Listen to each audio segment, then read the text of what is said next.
Get started. Here, take mine. Thank you. Okay. The Health and Safety Committee meeting is being called to order. Today is Tuesday, January. What are you on? Today is Tuesday, March 10th, 2020. The time is 5:35. Okay. Councilor Austin. Present. Councilor Dowdy. Absent. Councilor Martin. Present. Law Director The Henry. Okay. Present.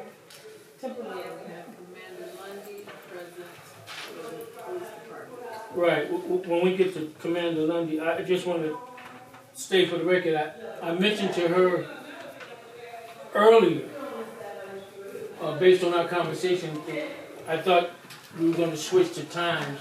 And I think I mentioned to her the meeting was going to be at 6:30 or something like that instead of 5:30. And then I talked to you again. You said that Yeah, he wanted to the use president. today to notify the public. He wanted to keep it today because we already posted for today. Yeah. And then notify the public of the change. Okay. So that's what maybe that's the reason why because I told her that it would be at 6. It's going to change. It'd be 6:30 to accommodate Mr. Smith. But so we got a quorum, so we can just go on ahead with it. We had the roll call. Remarks of the public on agenda items. 2 minutes. Anyone?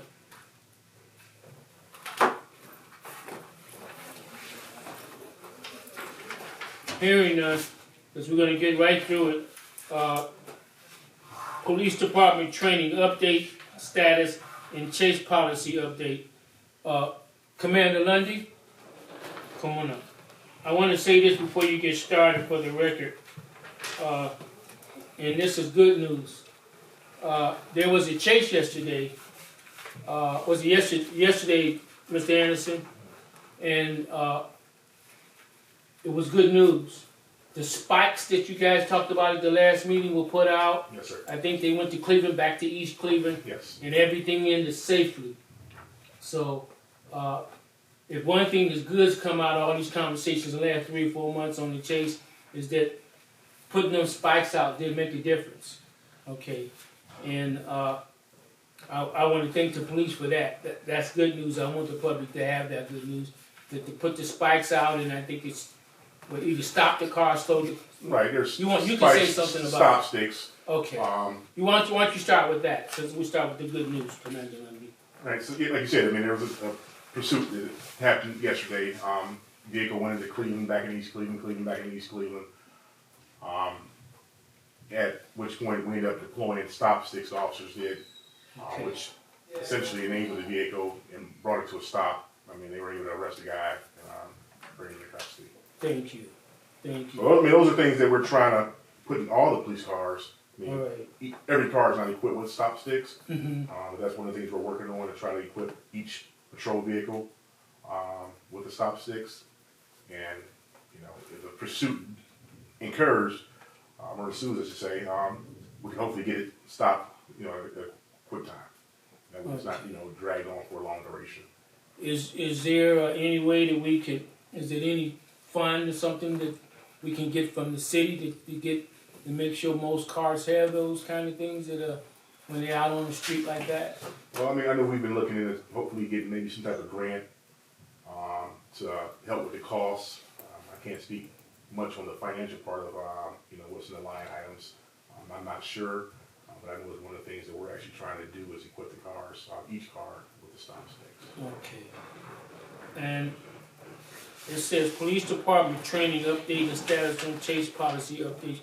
One of the questions that comes up with the chase situation, and let the record reflect that the Chief of Staff is here, Michael Smantley. You missed I just gave a compliment to the police department on the chase that took place yesterday, where they used the stop sticks and it made a difference. Nobody got hurt. Okay.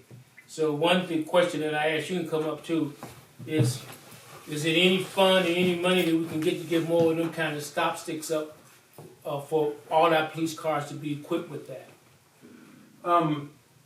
The simple answer is yes. right? The question becomes when. You know, if the police is saying, "Hey, this is the inventory, and these are the items we need in order to effectively distribute it through the police ranks, so that when a situation occurs, they are well equipped at the moment of a chase happens."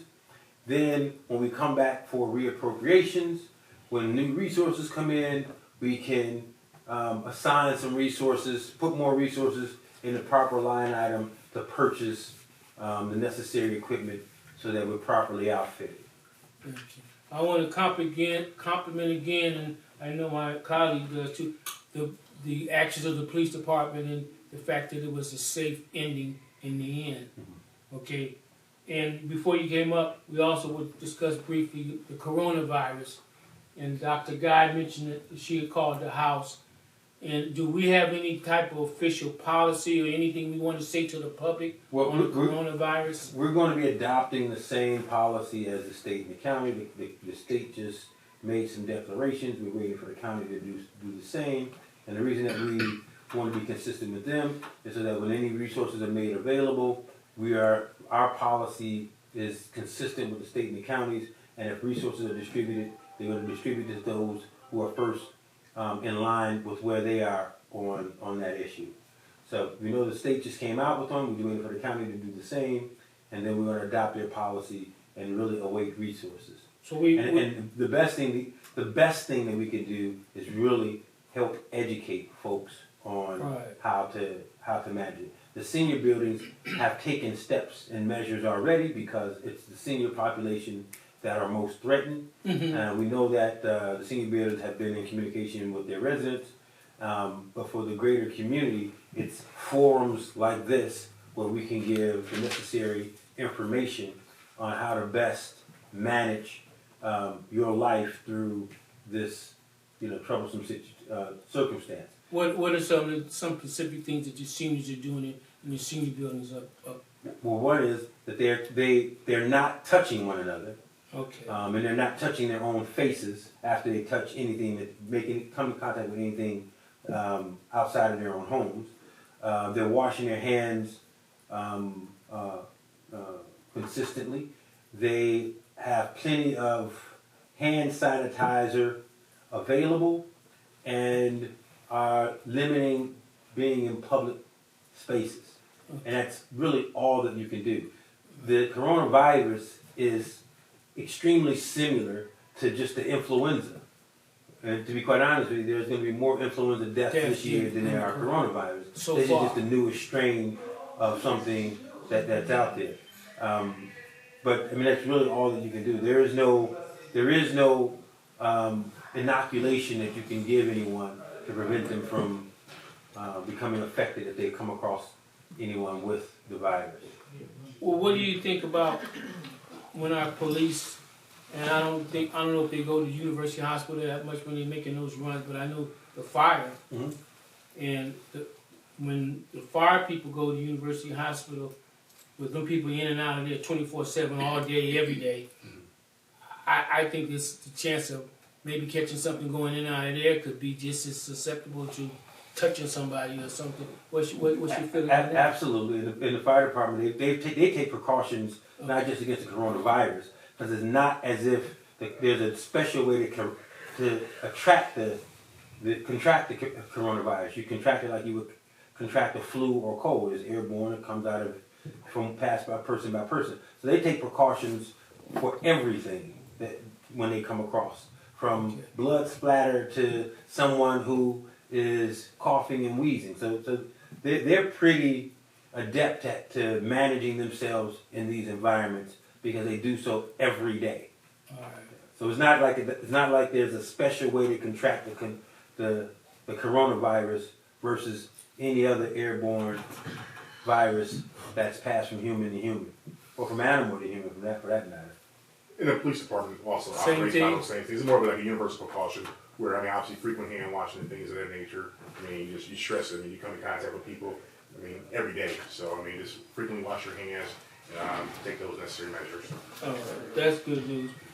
My last question, and then you can elaborate, Commander Lundy, is do we have better communication with the Cleveland Heights, Euclid, Cleveland Police on chase matters and that kind of thing? Like you guys got the spikes down, but I know this particular chase went to Cleveland and then back to East Cleveland, and that do we have a communication thing that works for us so that we reach out to those different, so that a spike can be put down not by just East Cleveland Police but Cleveland Heights or Euclid? Those are the ones closest to us when they're chasing suspects. We don't have a direct communication with Cleveland Police. We have a direct communication with University Circle, Cleveland Heights, via radio, so that we can communicate with those departments direct.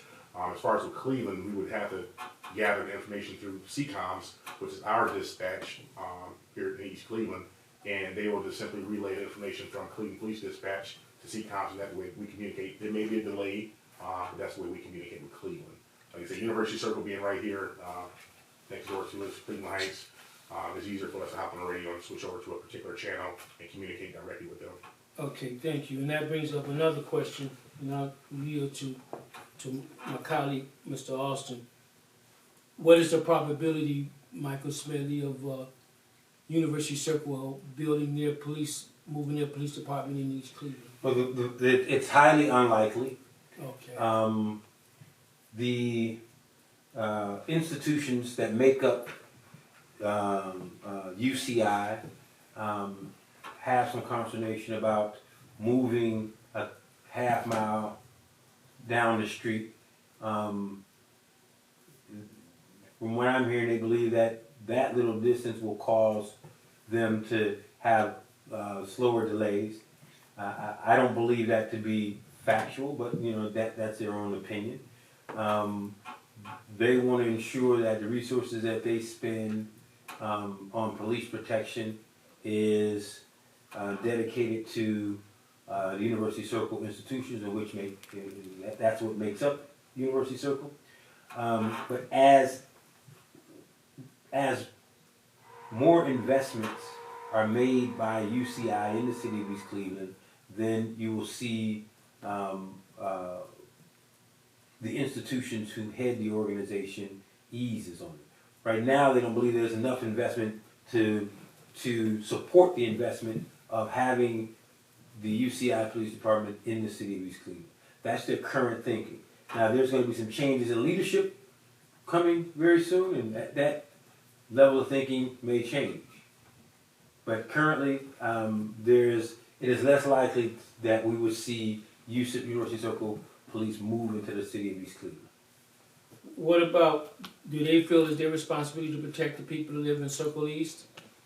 And they do. So, and that's one thing that the captain was talking about. UCI Police, they do some patrols around the first 4 streets in the city, and so they do that. So we have years ago we signed a mutual aid agreement with UCI back when Ralph Spots was the chief. So it could be years if that would ever happen. I know It could be years, it could be any year. It could be, it all depends on the leadership. Well, leadership, right? And there's some leadership changes that are expected to happen in 2020, which may impact those decisions. Okay. Mr. Austin? As far as the agenda is concerned with the police training, I think there has been some discussion about what is actually required and what those things are that the police leadership deemed necessary for training. And to this point, I was under the understanding that the police leadership incorporated more training than what was mandatory, and for that I commend you. Going forward, I did have a note I wanted to ask you about the K-9 opportunity that's coming up. I would like to get on the chief's calendar at some point to discuss or pass some of the information I've gathered to this point about getting a K-9 at no cost to the city, and seeing if the police department is even interested before I went too far. But I did talk to a person from Cleveland who's in charge of the K-9 unit there, or somewhere in the hierarchy, if you will, and see if that's something that the city was interested in. Yeah, I do know the K-9 unit that we're anticipating maybe getting started down the line. I know Painesville Police Department, they actually donated police cruiser to us, to the city of East Cleveland. I know there's several businesses, being one Carrington Youth Academy. They've agreed to purchase a canine dog for us. I believe Swage Lot. They've agreed to purchase a canine dog for us. We recently just got a call from Petco. They agreed to provide all the food for the canine for the entire time. So there's a lot of people that's willing to assist us in getting this canine unit up and running. So it's everything scheduled.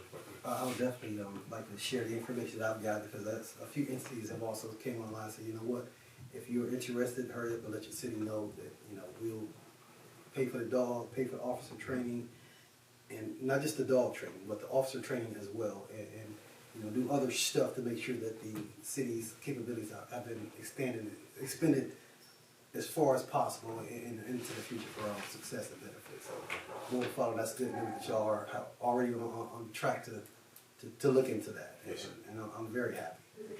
Now, who's that donating? Petco. Petco, Petco, Correct. and who are they? Essentially an animal. It's a pet store. Oh, You okay. can go up to Cedar Center, they got one up there. So they're donating food? Is that what they're They've doing? agreed to provide all the dog food to us at no cost. That's a hint. Making it cool. I like that. Making it better for all of us. Absolutely. Now, who do the dog, once we get dogs, who will do the dog training to train the canine? Yeah, obviously that'd be still something that needs to be worked out as far as what company we go through. As far as the training, I know it's like maybe a 6-week course. As far as the training and certification of the dog, but that would be down the line. I mean, there's different companies. So I'll make sure I get y'all that information. Okay. You know, again, it may not require us to, it's a matter of passing the point of contact and the information I got to this point, and then y'all go do great things. Sounds good. Okay, and the other thing, on the same thing that also talking about, there was a big article in the paper a couple of weeks ago about training the Cleveland police officers, all the training that they're trying to get or whatever. What other training are our officers getting or have gotten in the last year or so that to keep them up to date on the latest tactics or the latest methods that are effective in urban community policing? Yeah, so I'll say this. I know the chief touched on it last meeting. That I mean, this year for 2020, there's no mandated training from the state of Ohio, OPATA, the Ohio Attorney General's office. I'll say this. I know in our line item as far as training budget, I think we had maybe $20,000+ to start out with. I think we're already at like $6,000. So our goal was to have each individual officer in the East Cleveland Police Department go to some sort of training. I know in the summer I'm actually scheduled to go to a supervision training. Officers are taking various training classes, either through Richfield, OPATA, or even I think we got a sergeant that's out in Atlanta right now in training, and she's taking a course. CBSA is a voice stress analyzer training that we use a lot of in interview processes and background investigations. So I would say probably 95% of the department has already attended or signed up for some sort of training in 2020. Okay. And this is This is training that officers are signing up for, and that we're trying to make sure officers, for their job title, for instance, I mean, in the detective bureau, guys are dealing with drugs and they're dealing with testifying in court. Obviously, those are courses that would actually fit your job description. I mean, hey, why not go to a course, testifying in court, or model report writing, narcotics investigations? 5 of us are scheduled to go in the summer. It's a first line supervision course. Richfield, OPATA. The other people, I'm attending the FBI Academy for internal investigations in the summer. So these are courses that we put out to the entire department and guys sign up for. And like I said, I think this year we had a budget of $20,000+, and I think already we're probably at $6,000. But that's a good thing, because that goes to show officers are actually voluntarily signing up for this training to make themselves more credible in terms of testifying in court and things of that nature. You mentioned, Dr. Guy, some sensitivity training for the citizens the employees of it. Okay, did the police attend that? So we're still in the process of actually getting that sensitivity training. schedule. I know I've spoken to Human Resources Director Jordan Kyle, and we're going to get something scheduled here in the near future. Police Department, and I think there's some representative from Case Western Reserve, Yeah, that's or one of the meeting, I think. one of the scheduled colleges. March Yeah, to come 26th. into the police department and touch on it. Okay, and I'll either get back to Austin. Is there anything between the two of you guys that you think is very paramount? Any type of training that our police need so we don't have any issues coming up like we've had over the past few years? Well, to be quite honest with you, Okay. our city in comparison to any other urban community in the United States of America, especially where the residency is 90+% African American, we don't suffer the same problems as those other communities. Yes, you may have an officer who may have spoken to someone disrespectfully, but you don't have any officer shooting you. Yes, you may have an isolated incident of a police officer illegally putting his hands on someone, but we put them in jail. So in comparison to other urban communities across the United States, our issues are not as invasive or extreme as other communities. We are not a community where police shootings and police beatings happen regularly.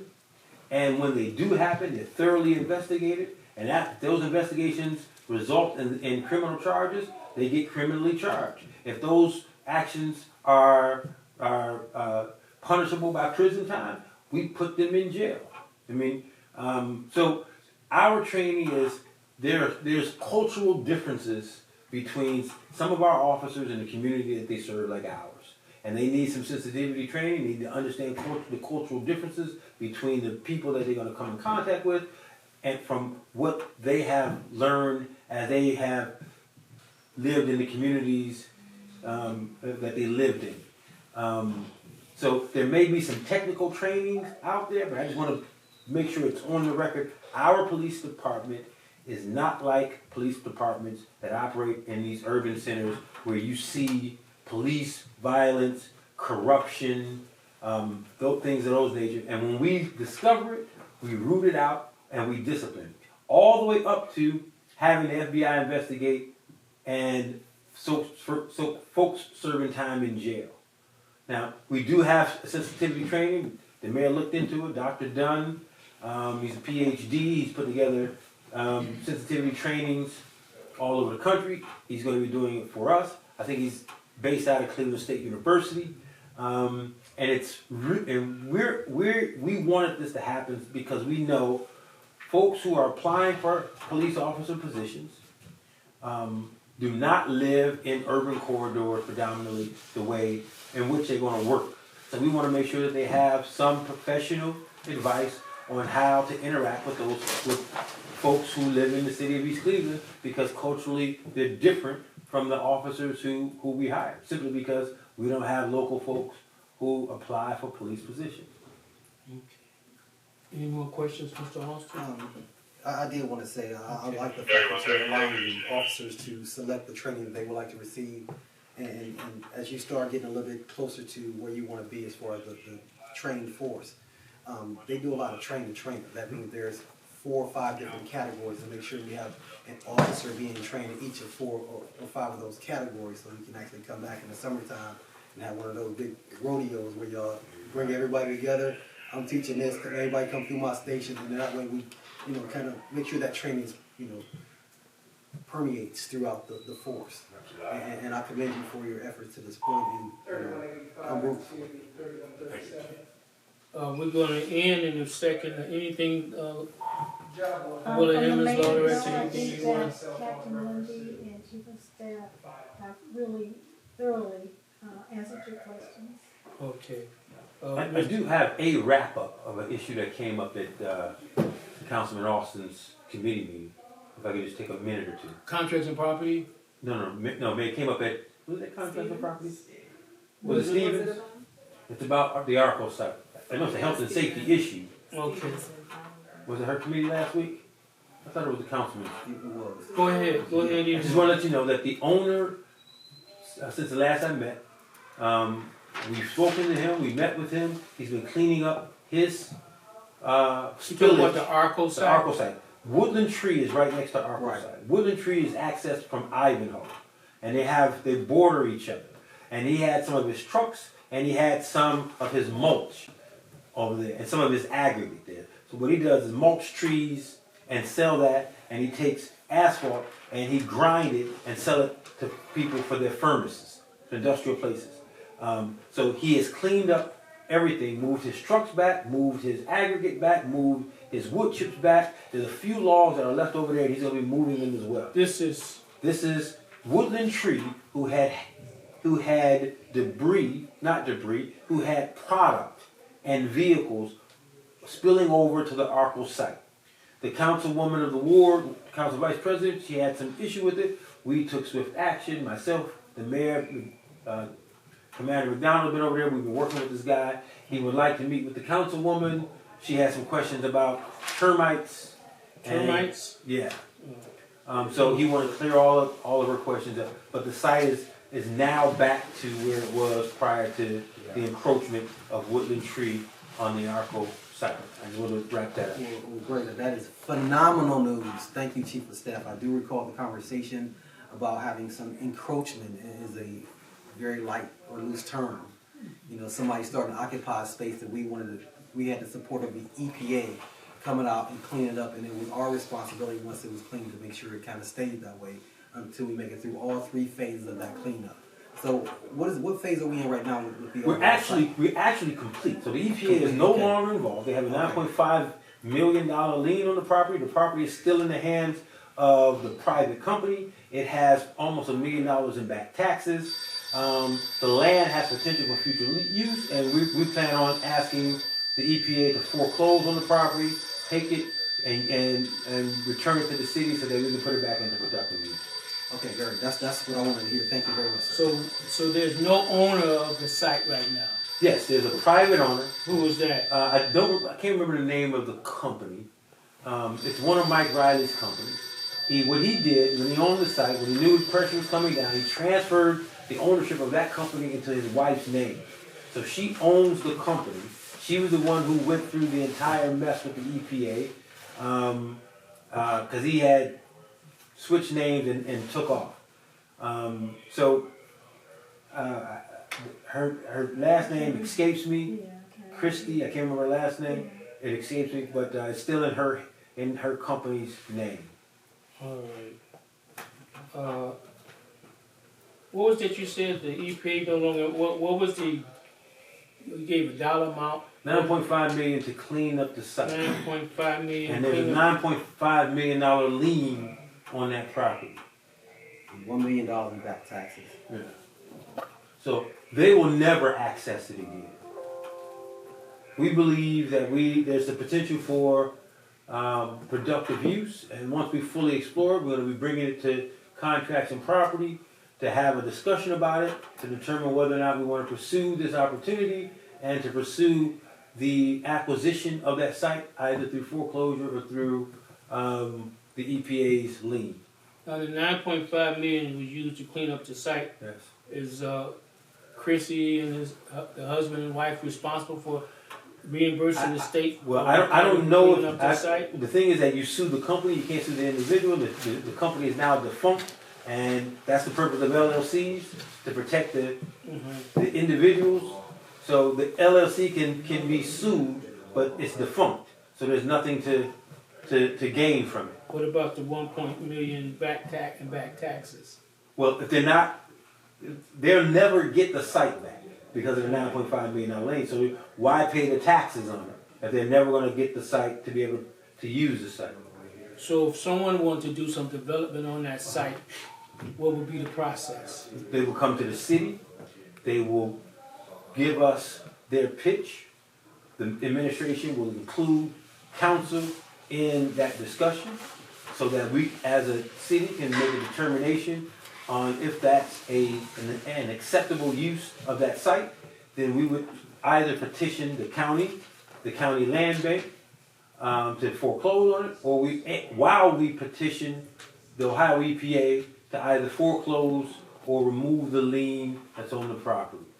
And then take ownership of it and work with the developer so that they can put it back into productive use. Mr. Lundy, anything else you wanna share with us? I think that's pretty much it. Mr. Smedley, this is the second meeting that fire didn't show or didn't send anyone. I know Mike Slicky can't make all the meetings, but he can at least send someone to speak for the fire. We I need to didn't, support the fire and the police. I was unaware that fire was, Yeah, fire. Did you know about it? I know the emails had bounced back. Emails bounced back, so I think, we had just talked about this morning release at that point, so. Well, this is this time, but he didn't make the last meeting. Lundy and Gardner were here. I praise them. They've been consistent coming to give his report, but the fire, he wasn't at the last meeting. So please don't take it personally. All right. The Chief Saliga is not that kind of person. He has no grudges. I'm No not even going issues there with with what I'm saying. Maybe he didn't get it this time, but if he's not going to show, send somebody else. Absolutely, and I don't know if he was Or aware of it.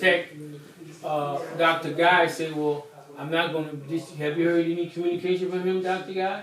No, because the emails bounced back, so.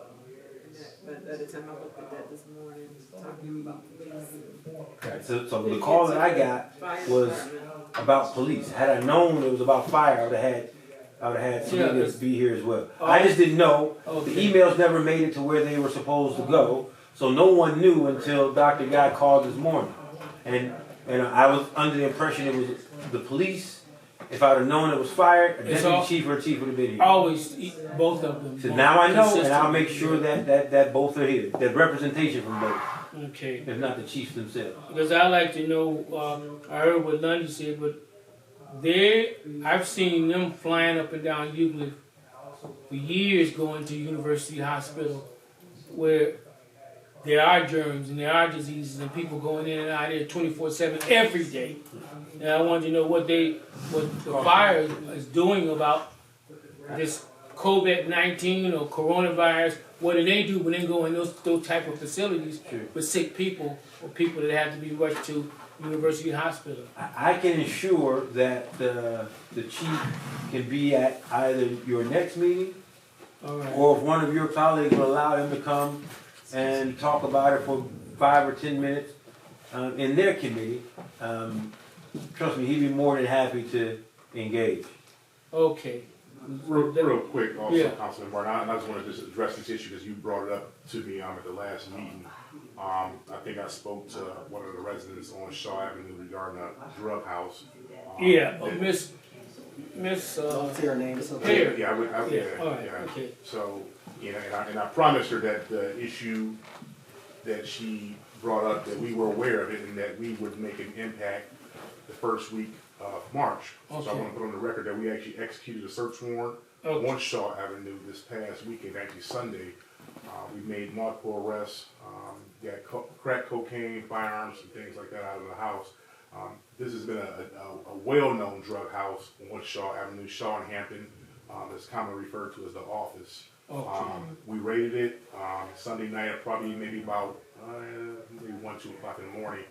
But I actually Good. contacted her and she praised the East Cleveland Police Department of the city for. Did you contact her? Yes. She had been calling me. Yeah, She called me a week ago saying, I said, just be patient.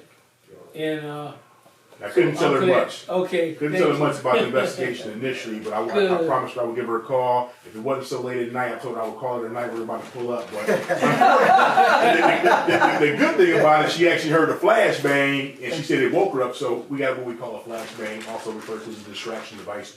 When you make entry into the house, you throw it in, and it makes this like loud explosion noise. So she said that actually woke her up. And when she looked out the window, she seen nothing but police lights, so she knew we had took care of business. But yeah, she was very appreciative of us acting on that, and I mean that's going forward, not just with that location, but any other drug house in the city. It may not happen overnight, but you know, we're made aware of it. It will happen when we get shut down. And then you make 6 arrests? 6 arrests. I Six saw arrests. on the DLG. Yeah, she and accompaniment to the police, they handled it very meticulously. They sit down and listen to her, because I didn't want her to be on camera, and they've been consistently on top of it. So I know she's happy. We hear too much negative stuff about our police, but this is another positive. So we had 2 positives today. You guys dealing with that, and these spike sticks. Top six up. Yeah, I like that. I like that. You know, So so we have new leadership in the police department. Young guys who are hungry, want to make a name for themselves. Who are you just as hungry as Austin?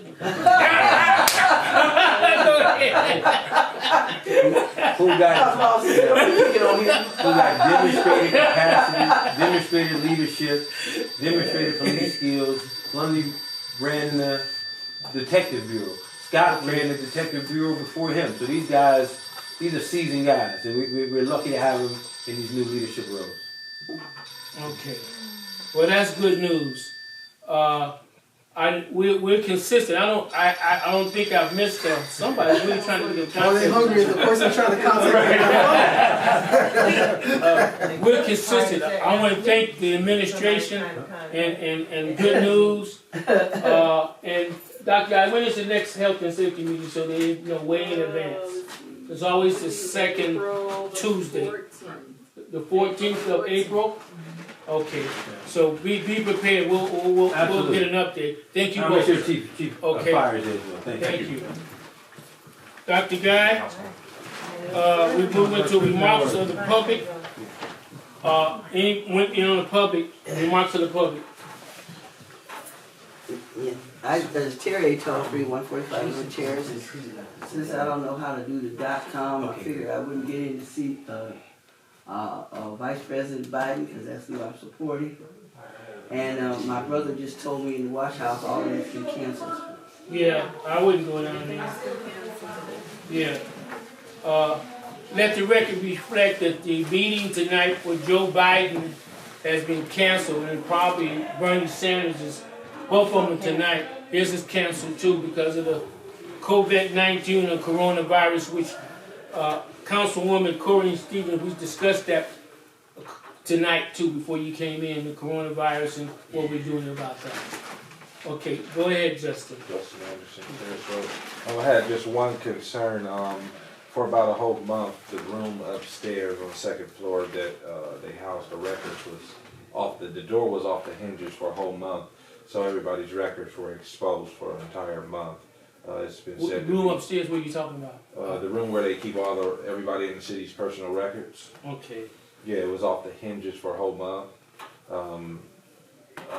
don't know what's that lady name in there who I would walk past and just see her in there sitting, and there was no door on it. And but I talked to other people around City Hall. They said Smetley kicked the door down. I don't know why, but you could tell that somebody did kick the door down. It wasn't, that door is like huge. It's heavy. It's a two-way door. It's really, really heavy. It's one of those old-fashioned doors, so it's not like it just fell off. And that's what they said. So I want to know, why was those records exposed for a whole month? And it's back on now, but why did it take so long to get that door back on with people's personal records? And I also want to talk about Councilwoman Gowdy received records through public records request, and they didn't do a good job redacting information. You had some people's social security numbers still on them. So the law department needs to do a better job on redacting information on the public records and not leave people's social security on them. I think Officer Wiggins was his name. And that's very important because, but it's not just East Cleveland that has that problem. Euclid does the same thing.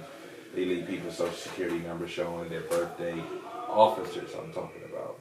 So it's not just us, it's a lot of paperwork, and when you go through these records, you really have to take a lot of time to make sure that all the information is redacted that needs to be, because we don't want our officers' social security numbers and stuff exposed out here. Or anybody else's You don't know, social security tell them to number. review the records that they sent for Officer Wiggins, and they'll see it. So we need to do a better job of that, and I really need to know why that door was just off the hinges. This is on the second The floor? records, yeah. I think You know that what lady you're with talking the about, short Ms. Thompson? hair, what's her You name? know, Dr. They Guy? were painting upstairs, the human resource from Oh, okay. moved the police to the other side. Well, I know they were not painting that particular office, but even if they were, the room should not be exposed for a whole month with officers' personal records. Like, it was off during the day, during the night. It wasn't like they took it down and put it back up. I could have walked in there, anybody could have walked in there in the middle of the night if the gate here was open and got any record they so choose. So that's a major concern. And hopefully we can make sure incidents like that don't happen in the future. Maybe if they are doing construction, maybe, you know, what I heard might have been wrong, but still we need to take special precaution when it comes to records. All right, thank you for sharing it. Corinne? I wanna know when and what is gonna be done about these police running up in here. What do you mean run up in here? What do you mean by that? Running up in here, Cleveland police, Mm. University Circle police, whoever wanna run up in here, they just run up in here, people get killed, don't nobody say nothing. I Hello. wanna know what this committee is gonna do about that. Period. You And talking as far about the as- shooting 8 years ago or I'm what? talking about all of it. All of it. Nobody has done anything about any of it from the beginning to the end. Oh, I don't know about that. I mean, we've had discussions on this. Discussions ain't taking us nowhere. Well, if, We need some action. like, what action do you suggest? Did they stay out of here killing You gotta people? write an ordinance. Well, They stay out of here killing people. That's the action. We don't need Well, people running it up ain't in like here. they If come our in here police every- officers are not killing people in East Cleveland, other people should not be coming in here killing people in East Cleveland. now, who's the other people coming here killing people in this The place? city of Cleveland, Give me an example. the example is 137 shots. Well, that You was got 8 hundred- years ago. I don't care when it was. Nobody did anything about Oh, it. we did what? And we just had an incident a few months ago where the girl got killed down here because the police was chasing somebody from the West Side That's Cleveland correct. police. And then Saturday, I looked up and there was 4 deep over here on Euclid University police. University what is it? Circle. University security. Circle. Whatever they are, they're not police. They security. And I they wish was up you in would have got 4 here deep. earlier when Well, you could I'm have. just telling you. Okay, I appreciate you telling me, but they were, Commander Lunny was here, Gardner was here at the last couple of meetings. They can tell you, because we've been talking about this, especially this 137 shots for years. Right, in we've been terms- talking right, about it. right. Nothing So has happened.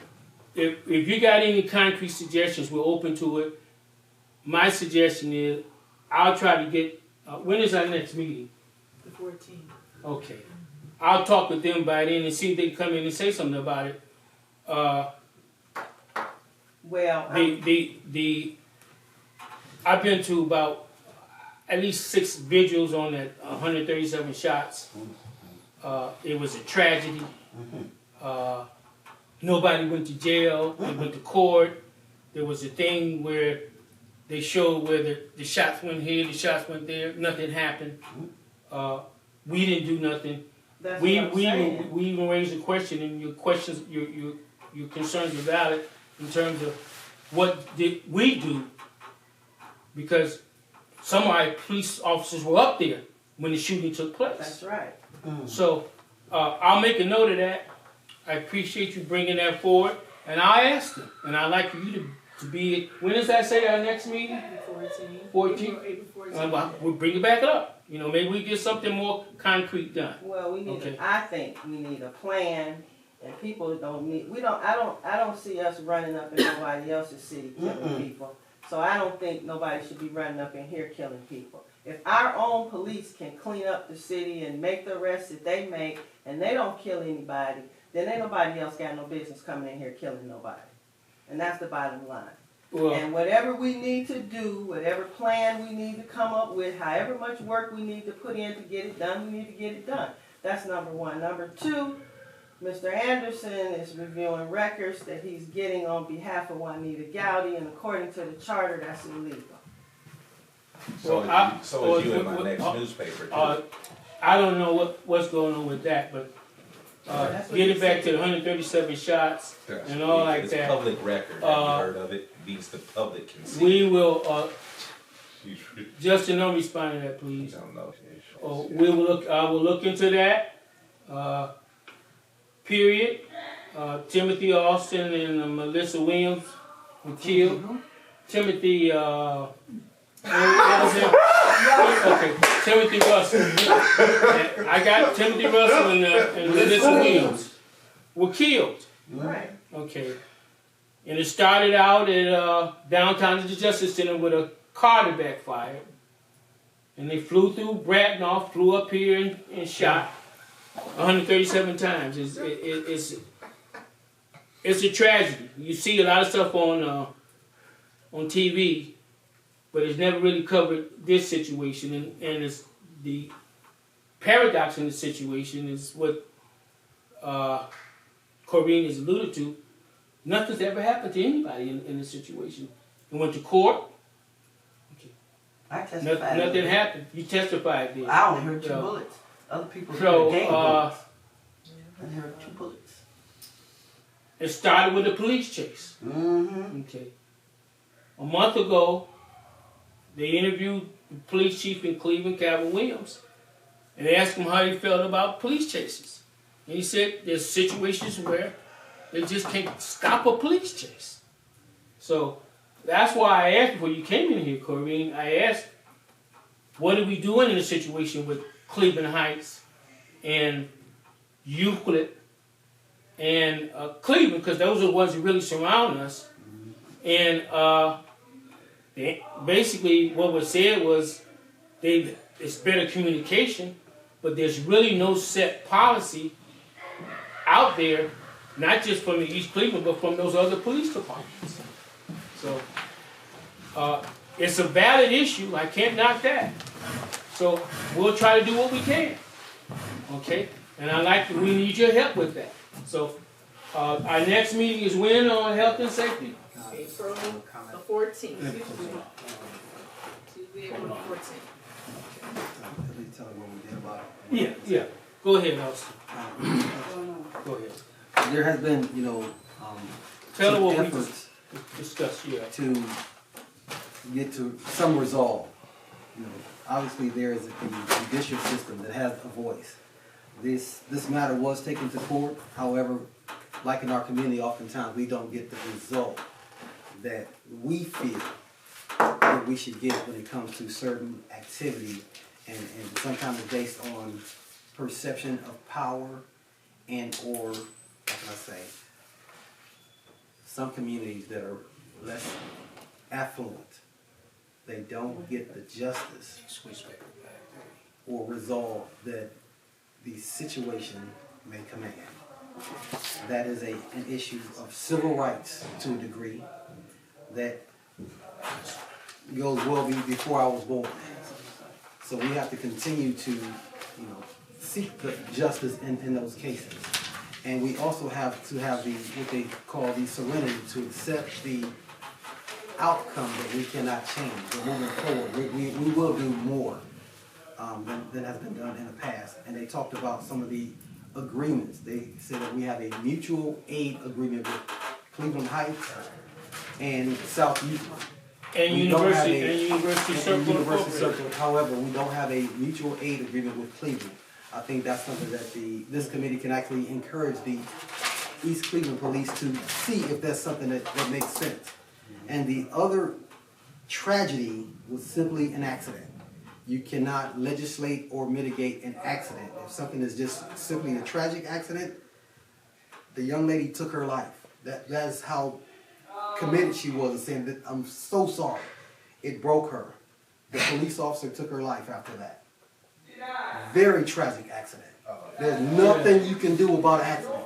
I don't care how smart, how cool, how tough you are. If there's an accident that takes place, there's nothing you can do. And that is a very tragic situation. It happened. There's nothing that a legislator can do. When a plane drops out of the sky, you can't legislate that. When something happens that's well beyond anybody's human control, there's no legislation for that. But we can look into these mutual aid agreements and see what they actually say. And I made what are those left and right limits? And how do we tie these things together so that we can receive the benefit as a community? So there is some civil rights issues that we need to continue to combat.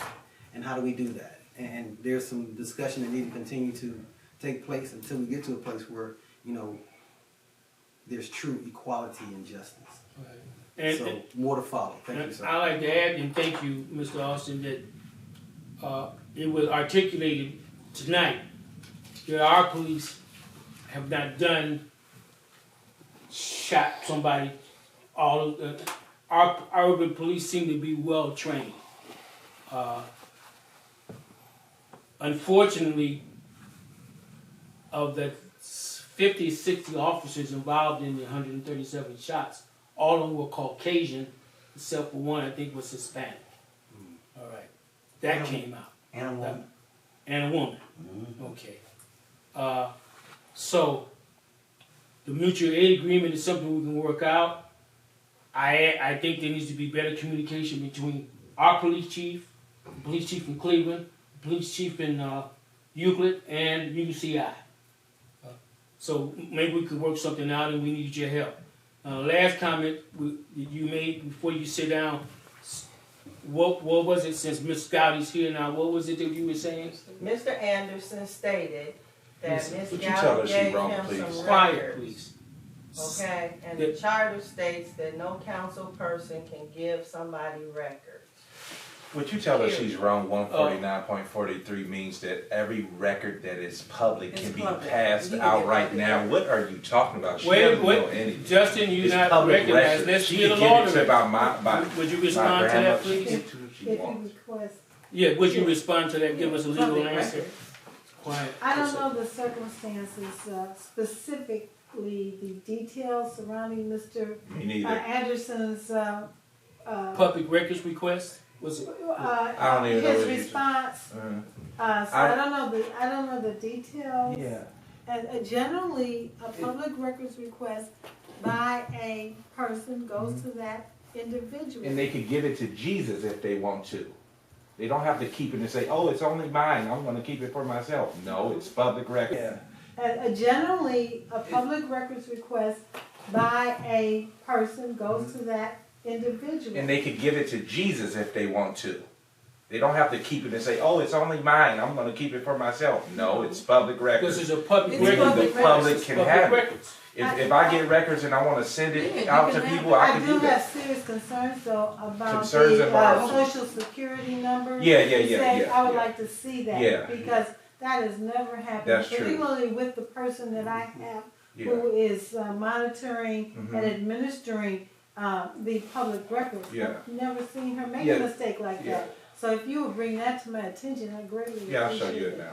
No, Well, our that's okay, departments make that tomorrow, I'll mistake. be here tomorrow. Oh, okay. Okay, Okay, so. but it's a public record, so it should be. Okay, hold on one second. Let the record reflect that Councilwoman Juanita Gowdy's in attendance now. Put that on the record. Okay, you can have the last statement. We're gonna close out. No, me? You got anything you need Okay. to say? Yeah, the time has been changed. I've been in the office earlier today. Dr. Guy did not mention at one time the time has changed to the meeting, Council Martin meetings. And I feel like Dr. Guy have so much on her plate that we definitely need some help with Dr. Guy. She's not doing what she's supposed to do. She's not informing me or informing nobody of what she's actually doing. And she doing other people's Is this an attack job on my- also. So, I'm gonna ask I feel like we need a deputy clerk, another help. We need some assistance. If there's money, Well, we're gonna have to find some money for Dr. Guy because Dr. Guy leaves her, she tells us that some people in her relative, family is sick. We need help in our office. And she's doing too much. And y'all putting too much on one person. And I feel like she needs some help. So we need to find some money or find a program to bring people in here to help Dr. Guy. Because it's not working. Because 5:30, I came late because of her not telling me. And I was in the office all the time with her. Not one time she told me the time have changed. I saw you in the office, but it was posted on the. That ain't got nothing to do with it. Dr. Guy is a secretary. She's our secretary, and she should inform me of any changes. She should inform. So, and another thing that I wanted to express myself, anytime when you have public record, it's for the public. And if it's social security numbers is on it, that should have automatically been taken off before you give it to a person. We're gonna do that. So, Let me intercede here. I got a call, and I'll take some of the hit for it. Dr. Guy said they wanted to change my meeting from 6:30 I meet at 5:30 to 6:30. So I called her and let her know. I said, look, the meeting has been changed from 5:30 to 6:30 because I was going to switch with Brother Smith. Dr. Guy called me a couple hours later, 2-3 hours later, and said that no, I can still have my meeting at 5:30. Now, It was already posted, yeah, so but- I couldn't change it. yeah, but I called you twice, and I got your voicemail Okay, but and left a message that it had been switched, but maybe we didn't get it. I heard you on the phone with Dr. Guy earlier because she had you on speaker at first. All right. Now, one time Dr. Guy mentioned anything been changed, even if it is posted. She didn't even tell me something is posted. When we come in there, we should have something labeled out saying this is in your mailbox. It have changed. She needs some help, y'all. Nothing's changed. We gotta help.